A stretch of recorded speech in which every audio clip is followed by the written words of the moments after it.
நாம் இன்றைக்கி பார்க்க போகிற பதிவு ரொம்பவே சக்தி வாய்ந்த அற்புதமான பதிவுங்க.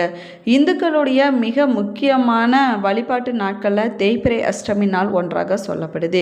இந்த நாளில் அனைத்து சிவன் கோவில்களில் இருக்கக்கூடிய பைரவருக்கு சிறப்பு அபிஷேகங்களானது நடத்தப்படுவது வழக்கமாகுங்க. அஷ்டமி நாளில் பைரவருடைய தெய்வ சக்தி பல மடங்காக அதிகரித்திருக்கும் அப்படின்னும் சொல்லப்படுது.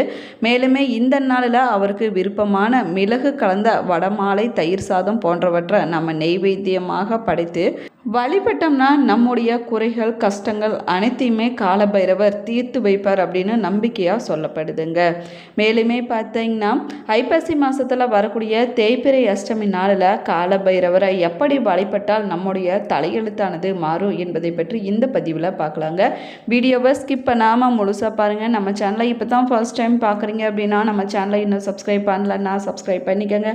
கூடவே இருக்கிற பெல் ஐக்கானையும் ப்ரெஸ் பண்ணிக்கோங்க. உங்களுக்கு ஜோதிட ரீதியாக சந்தேகம் இருந்தாலும் சரிங்க, தனிப்படையாக ஜோதிடம் பார்க்க விரும்பினாலும் சரி, இந்த வீடியோவுக்கு கீழே டிஸ்கிரிப்ஷனில் வராகியம்மன் ஜோதிட நிலையத்தோட தொலைபேசி எண் கொடுத்துருக்குறேன். இந்த எண்ணுக்கு தொடர்பு கொண்டு பேசி பாருங்கள். உங்கள் பிரச்சனைகளுக்கு சரியான தீர்வு கிடைக்குங்க. வாங்க வீடியோக்குள்ளே போகலாம். உங்களுக்கு காலபைரவர் பிடிக்கும் அப்படின்னா ஓம் காலபைரவரே போற்றி என்ற வாசகத்தை மறக்காமல் கமெண்ட் பாக்ஸில் கமெண்ட் பண்ணுங்கள். அஷ்டமி என்பது சுப காரியங்கள் செய்யக்கூடாத நாளாக சொல்லப்படுதுங்க. ஆனால் இது தெய்வீக சக்தி நிறைந்திருக்கக்கூடிய நாளாக ஆன்மீகத்தில் சொல்லப்பட்டிருக்குது. மேலுமே பக்தர்களுக்கு துன்பம் தரக்கூடிய தீய சக்திகளை அழித்து பக்தர்களுக்கு மகிழ்ச்சியான வாழ்க்கை தரக்கூடிய ஒரு அற்புதமான நாள் தாங்க இந்த தேய்பிறை அஷ்டமி நாளாகுங்க. அதனால தான் அஷ்டமி வழிபாட்டுக்கும் விரதம் இருப்பதற்கும் ஏற்ற நாளாக சொல்லப்படுது. மேலுமே அஷ்டமியா காலாஷ்டமி அப்படின்னும் சொல்லுவாங்க. இது காலபைரவருக்கு உரிய நாள் என்பதால் காலாஷ்டமி என்று சொல்லப்படுதுங்க. திதிகளில் 8வது திதியாக வரக்கூடிய அஷ்டமி 8 திசைகளையும் காவல் காக்கும் தெய்வமாக இருக்கக்கூடிய காலபைரவருக்குரிய நாளாகவும் சொல்லப்படுது. அதுலேயும் தேய்பிறையில் வரக்கூடிய அஷ்டமி காலபைரவருடைய முழு அருளையும் பெறுவதற்கு ஒரு முக்கியமான சிறப்பு வாய்ந்த நாளாகுங்க. காலபைரவர் சிவபெருமானின் அவதாரமாக சொல்லப்படுறாரு.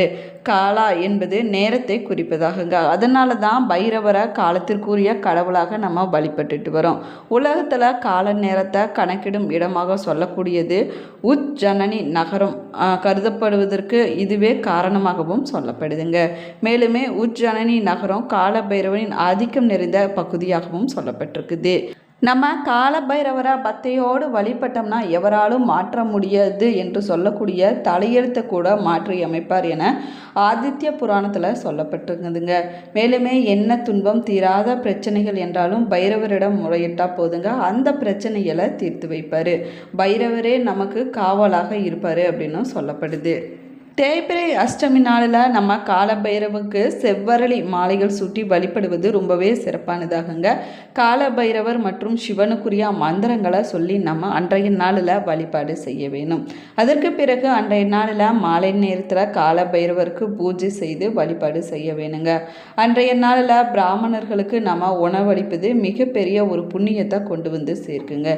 மேலுமே தேய்பிறை அஷ்டமியில் பைரவரின் வாகனமான நாய்களுக்கு, அதுலேயும் குறிப்பாக கருப்பு நிறத்தில் இருக்கக்கூடிய நாய்களுக்கு நம்ம உணவு வைப்பது பைரவருடைய மனதை குளிரச் செய்யும் அப்படின்னும் சொல்லப்படுது. தேய்பிறை அஷ்டமியில் விரதம் இருந்து பைரவரை வழிபடுபவங்களுக்கு செல்வ வளமானது ஏற்படுங்க. மேலுமே மகிழ்ச்சியான வாழ்க்கை அமையும் அப்படின்னு நம்பிக்கையாக சொல்லப்படுது. சிவபெருமானின் 64 வடிவங்களில் ஒருவராக சொல்லக்கூடியவர் தாங்க காலபைரவர் ஆவார். நாயை வாகனமாக கொண்ட இவரை காசி நகரின் காவல் தெய்வமாக, அனைத்து சிவாலயங்களிலும் காவல் தெய்வமாக இருந்துட்டு வர்றாரு. இவரை சரணடைந்தாலே போதுங்க, எப்படிப்பட்ட பிரச்சனையாக இருந்தாலும் சரிங்க, அந்த பிரச்சனையானது நீங்கிவிடும் அப்படின்னும் சொல்லப்படுது. மேலுமே நம்முடைய வேண்டுதல்கள் உடனடியாக நிறைவேற்றி வைப்பார் அப்படின்னும் நம்பிக்கையாக சொல்லப்படுதுங்க. பைரவரை வழிபடுவதற்கு ஞாயிற்றுக்கிழமையில் வரக்கூடிய ராகு காலம் ரொம்பவே சிறப்பானதாகுங்க. அதே போல் திதிகளில் அஷ்டமி திதி பைரவருக்குரியதாகும். அஷ்டமியில் பைரவரை வழிபட்டால் அந்த வேண்டுதலானது சீக்கிரமாகவே நிறைவேறுங்க. அனைத்து விதமான கஷ்டங்களும் தீர்ந்துவிடும். பைரவருக்கு தயிர் சாதம், மிளகு வடை போன்றவற்றை படைத்து வழிபடுவது உயர்ந்த பலன்களை கொடுக்குங்க. அஷ்டமி திதி அப்படிங்கிறது பைரவர் வழிபாட்டுக்குரிய திதியாகும். அனைத்து சிவாலயங்கள்லையுமே முதல் வழிபாடு விநாயகருக்கு நடைபெற்றாலும் கடைசி வழிபாடு பார்த்திங்கன்னா பைரவருக்கு தாங்க நடைபெறுது. ஒரு வகையில் ஆலயத்துடைய காவல் தெய்வமாகவும் காலபைரவர் சொல்லப்படுறாரு. மேலுமே இவர் பார்த்திங்கன்னா சிவனுடைய அம்சமாவார். பைரவர் என்றால் பயத்தை போக்குபவர் என்று பொருளாகுங்க. யார் ஒருவர் தேய்பிறை அஷ்டமி நாளில் பைரவர் பகவானை வழிபடுறாங்களோ அவங்களுக்கு எதிரிகளே இருக்க மாட்டாங்களாங்க. மேலுமே அவங்களுடைய வழக்குகளில் வெற்றி கிடைக்கும் அப்படின்னும் சொல்லப்படுது. வளர்பிறை மற்றும் தேய்பிறையில் அஷ்டமி திதி பைரவ வழிபாடு செய்வதற்கு உகந்த நாளாகுங்க. 12 ராசிகளையும் தன்னுடைய உடலில் அங்கங்களாக கொண்டவர் காலபைரவர் அவர். தேவ அசுர மானிடர்களுக்கு அஞ்சும் கிரகம் சனி பகவான் அவர். அந்த சனி பகவானுக்கே வரம் தந்து கடமைகளை சரியாக செய்ய வைத்தவர் பைரவர் தாங்க.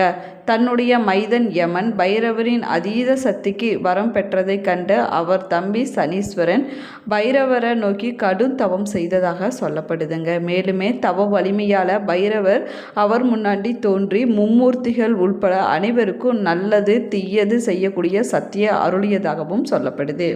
அப்போது சனி பகவானிடமிருந்து ஒரு சத்திய பிரமாணத்தை பைரவர் பெற்றுக்கொண்டாராம். அதாவது சனீஸ்வரனின் சஞ்சாரத்தால் யார் ஒருவருக்கு கஷ்டம் கொடுக்க வேண்டி இருந்தாலும் சரிங்க, அவங்க பைரவரை வழிபட்டு சரணடைந்தாங்கன்னா அவங்களுக்கு சனீஸ்வரன் நன்மையை செய்ய வேணும் அப்படின்னு பைரவரிடம் சனீஸ்வரன் வாக்குறுதி அளித்தாராமா. அதனால தான் 7.5 சனி, அஷ்டமத்து சனி, ஜென்மச்சனியால் அவதிப்படக்கூடியவங்க பைரவ வழிபாடு பண்ணுவதன் மூலமாக அந்த தொல்லையிலிருந்து விடுபட முடியும் அப்படின்னும் சொல்ல. மேலுமே சனியனுடைய குரு ஸ்ரீ பைரவரே ஆவாருங்க. சனியின் வாத நோயை நீக்கியவரும் பைரவர் தாங்க. தேய்பிறை அஷ்டமி பைரவர் வழிபாடு ரொம்பவே சிறப்பு வாய்ந்ததாகுங்க. அன்றைய நாளில் செந்நிற பூக்கள் அரளி மாலையை கொண்டு பைரவருக்கு நம்ம அணிவித்து நம்முடைய வேண்டுதல்களை முன்வைக்க வேணுங்க. அதற்கு பிறகு வெண்பொங்கலை நெய்வேத்தியமாக செய்தால் கடன் தொல்லைகள் அனைத்துமே விலகிவிடும் அப்படின்னு சொல்லப்படுது. எதிர்பார்ப்புகள் அகன்று விடுங்க. தீய சக்திகள் எதுவுமே நம்ம அண்டாது அப்படின்னு சொல்லப்படுது. தேய்பிறை அஷ்டமி நாளில் காலபைரவருக்கு மிளகு வட மாலை நெய்வேத்தியம் செஞ்சும் வட மாலையை அணிவித்தும் நம்ம வழிபாடு செய்யலாங்க. சாதாரணமாக நாய் வாகனம் பைரவரின் பின்புறம் பல பக்கம் தலை உள்ளபடி இருக்கும். சில இடங்களில் இடப்பக்கம் தலை உள்ளபடி இருக்குங்க. ரொம்பவே அரிதாக சில இடங்களில் மட்டுமே பார்த்தீங்கன்னா 2 பக்கமும் நாய் வாகனங்களுடன் பைரவர் காட்சி தருவார். இப்படி இடப்பக்கம் மற்றும் 2 வாகனங்களுடன் இருக்கக்கூடிய பைரவ பெருமான் ரொம்பவே சக்தியுடன் விளங்குவதாக சொல்லப்படுதுங்க. தேய்பிறை அஷ்டமி நாள் வழிபாடு நம்முடைய வாழ்க்கையில் வளம் பெறுவதற்கும் திருமண தடைகள் நீங்குவதற்கும் பிதுர் தோஷம் சனி தோஷம் போன்றவை நீங்குவதற்கும் பைரவரை வழிபாடு செய்வது உதவக்கூடியது தேய்பிறை அஷ்டமி நாள் தாங்க. அஷ்டலட்சுமிகளும் பைரவரை வணங்கியிருப்பதாகவும் சொல்லப்படுது. மேலுமே அந்த நாளில் நம்ம பைரவரை வணங்குவதால் பைரவருடைய அருளும் அஷ்டலட்சுமிகளுடைய அருளும் நமக்கு பரிபூர்ணமாக கிடைக்குங்க. அதே போல் ராகு காலத்தில் பைரவர் சன்னதி முன்னாடி அமர்ந்து சொர்ண கர்ஷன பைரவரின் மூல மந்திரங்களை நம்ம ஜெயித்து வந்தோம் அப்படின்னா கடன் தொல்லைகள் அனைத்துமே விலகிவிடுங்க. எந்தவித பூஜைகள் செய்யாவிட்டாலும் கூட பரவாயில்லைங்க. இக்கட்டான நேரத்தில் முழு மனதோடு அவரை நினைத்தால் கூட போதுங்க. சந்தோஷத்துடன் உடனே செயல்பட்டு நம்மை ஆபத்திலிருந்து காப்பாற்றுவார் பைரவர் அப்படின்னும் சொல்லப்படுது. ஸ்ரீ பைரவருக்கு பௌர்ணமி நாளில் பின்வரக்கூடிய தேய்பிறை அஷ்டமி திதியில் பஞ்செண்ணெய் தீபம் ஏற்றி நம்ம வழிபாடு செய்ய வேணுங்க. 5 தனித்தனி அகல் விளக்குகளை நம்ம எடுத்துக்கொள்ள வேணும். ஒரு அகல் விளக்கில் நல்லெண்ணெயும் இன்னொரு அகல் விளக்கில் இலுப்பை எண்ணெயும் நம்ம ஊற்றி வழிபாடு செய்ய வேணுங்க. மற்றொன்றில் விளக்கெண்ணெய், அடுத்ததில் பசுநெய், அடுத்த அகல் விளக்கில் தேங்காய் எண்ணெய் ஊற்றி பைரவ சாமியை நோக்கி அகலின் திரிமுகம் வைத்து தனித்தனியாக நம்ம ஏற்றி வழிபாடு செய்ய வேணுங்க. ஒரு அகல் விளக்கில் ஏற்றிய நெருப்பிலிருந்து இன்னொரு தீபத்தை நம்ம ஏற்றக்கூடாதுங்க. ஒவ்வொரு எண்ணெய் கொண்டு எரியும் தீபத்தின் சக்தி வேறு வேறு ஆகுங்க. ஒன்று இன்னொன்றோடு சேரக்கூடாது, சக்தி முதல் உண்டாகுங்க. இப்படி தனித்தனியாக ஏற்றி வழிபட்டோம்னா தீராத பிரச்சனைகள் அனைத்துமே தீர்ந்து விடுங்க. காலத்தினால் தீர்க்க முடியாத தொல்லைகள் அனைத்துமே நீங்கும். காலபைரவருடைய அருளானது நமக்கு பரிபூர்ணமாக கிடைக்குங்க. குடும்ப பிரச்சனைகள், கடன் தொல்லைகள் போன்ற பல துன்பங்களை பைரவர் நீக்கி வைப்பார் அப்படின்னு சொல்லப்படுது. மேலுமே வேலை வாய்ப்பு கிடைப்பதற்கும், திருமணம் ஆகாதவங்களுக்கு திருமணம் நடப்பதற்கும் காலபர் வழிபாடு ரொம்பவே சிறப்பானதாகுங்க. தேய்பிறை அஷ்டமி நாளில் பைரவரின் சக்தி பல மடங்கு அதிகரித்திருக்கும் அப்படின்னு சொல்லப்படுது. பைரவர் வழிபாட்டை மாலை நேரத்தில் செய்வது ரொம்பவே சிறப்பானதாகுங்க. பழமையான சிவன் கோவிலுக்கு சென்று பைரவர் அபிஷேகத்தில் கலந்து கொண்டு வழிபடுவது ரொம்பவே சிறப்பானதாங்க. 4 முகம் கொண்ட சண்முகா விளக்கில் நல்லெண்ணெய் ஊற்றி பைரவருக்கு விளக்கேற்றி வழிபடுவது ரொம்ப ரொம்ப சிறப்பு வாய்ந்ததாகும்.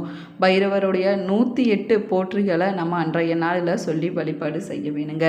இந்த பதிவு உங்களுக்கு பயனுள்ள தகவல்களை கொடுத்துருக்குன்னு நினைக்கிறேன். இந்த பதிவு உங்களுக்கு பிடிச்சிருந்தால் லைக் பண்ணுங்கள், ஷேர் பண்ணுங்கள், கமெண்ட் பண்ணுங்கள். இன்னும் நம்ம சேனலை சப்ஸ்கிரைப் பண்ணலன்னா சப்ஸ்கிரைப் பண்ணிக்கோங்க. கூடவே இருக்கிற பெல் ஐக்கானையும் ப்ரெஸ் பண்ணிக்கோங்க. Thank you friends.